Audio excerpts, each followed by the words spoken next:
So I'm cranking, and at this point, like, I don't really have employees. I'm fucking cranking on every spot. I'm doing all the work. I'm going there, I'm checking. Back then we were flood and drain, so I'm changing my water. The only time that I did have people come help is when it came time to trim. The first time I ever took a vacation, I went to Mexico for like 5 or 7 days. The second time I took a vacation, I got raided while I was on vacation. We're only talking fucking 20 lights in here, 12 lights at my house, 16 lights at the shop. Like, it's not a lot.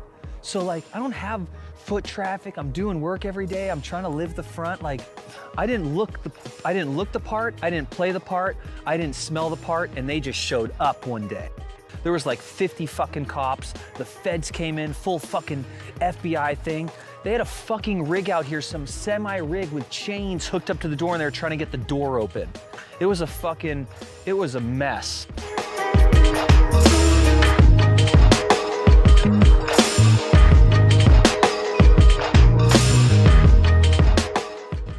I mean, I don't even know if they were on my radar. It just seemed like literally I just got hit and they raided me.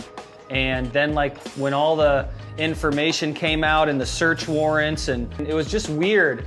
I remember in the police report, they showed up on a fucking Saturday on Valentine's Day at 8 a.m. They said they cased the building for an hour. There was no movement, and that told them that it was like a fake business or some shit. It was just really weird how it all went down. So like, when I read that and then look at what happened and all the shit, like, I think someone fucking narked on me, because there's no way they just show up one day, do 1 hour of surveillance, and then fucking hit all your spots with a big old warrant. So 2013, and I was in Jamaica.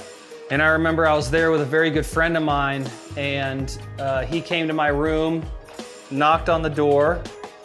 I remember I answered the door, and I stepped outside, and he handed me his phone, and on his phone was the front page of the Press Democrat talking about how I'd been raided. I just remember coming back and landing in San Francisco and calling my lawyer, and he was like, you know, there's no warrant out for your arrest, so we'll turn you in on Monday morning.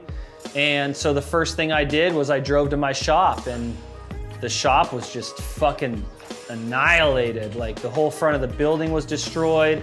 When you get raided, it looks like you had the fucking nastiest robbery happen, where people didn't give a fuck about your shit at all, destroy your shit, break your things. Full SWAT was at my house with an arrest warrant.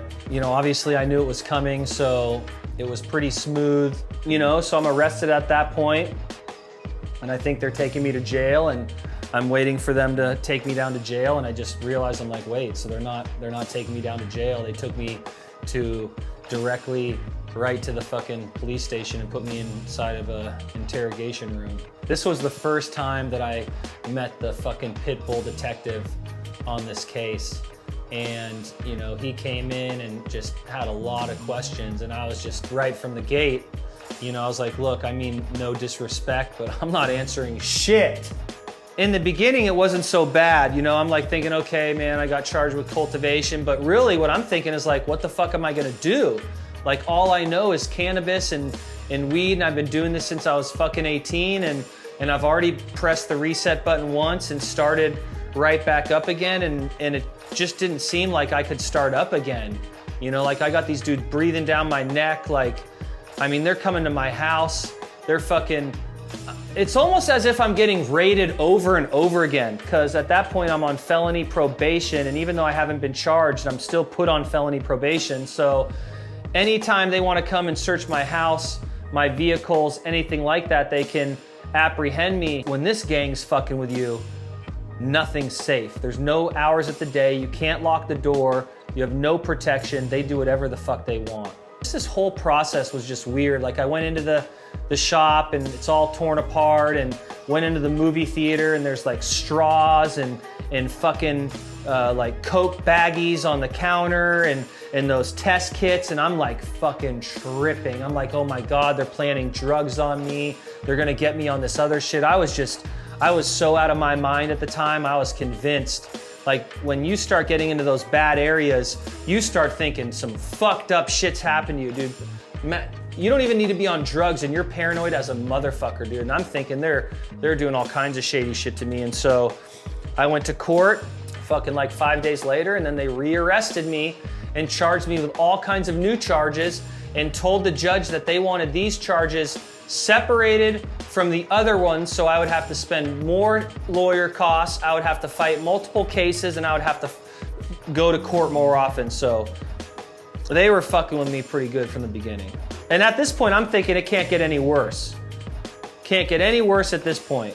Fucking a month goes by, a month and a half goes by, and it's like 6:30 in the evening, and I go out and check my mail, and there's like this huge packet from like the Sonoma County District Attorney's Office, and I open that fucking packet, and I'm being indicted on 56 counts of felony money laundering, which are all stackable offenses, and I'm looking at like fucking 12 years in prison.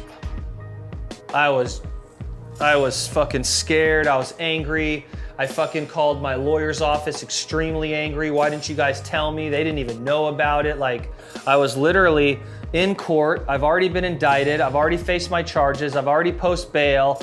Like, you should have seen when this happened. Like, everybody was like, what the fuck's going on? Like, literally, it was so weird. I was standing there, and all of a sudden, literally out of nowhere, like I got grabbed standing there at the podium and fucking rearrested.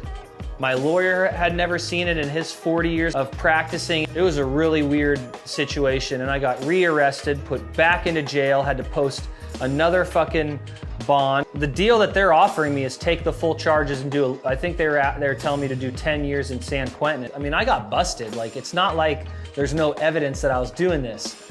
But normally they'll offer you a decent offer where it's much less than if they take you to trial and convict you.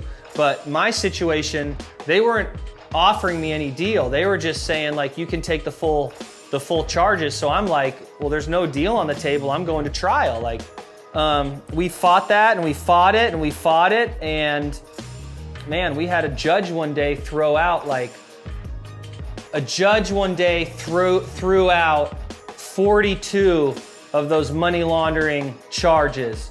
And that was a massive fucking victory for us. Massive. I'll do this deal right now. I want my truck back. I want my rock crawler. I want my money that you took out of my retirement accounts. And I'll do 3 months probation after I serve my time. And then if I don't get in trouble during that time, it goes to a misdemeanor. And they took it. And I signed that deal. I went through all of that and completed it.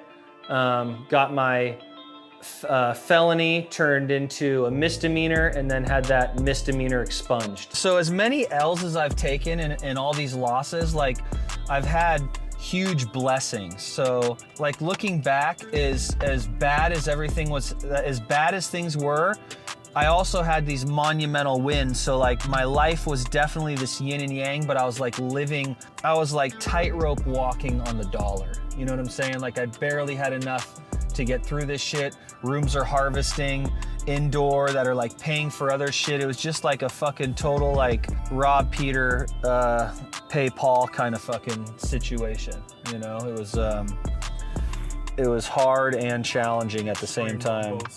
Just, yeah, like, it just seemed like I was losing, but like always just on the verge of like almost losing everything, but like just barely able to like keep it together. You don't realize it at that time, but like, I was building the fucking man that I am today. You know what I'm saying? I was learning all the information then to be able to get myself into a position to help people now. Everybody has it in them. It's just whether or not some of us can fucking go unlock that door. In my mind, our mind and our brain is like a fucking a video game that, like, when you hit certain levels, doors open for you. Doors were starting to open as Lance concluded his legal case. And the next year or two of probation, Lance would secretly be consulting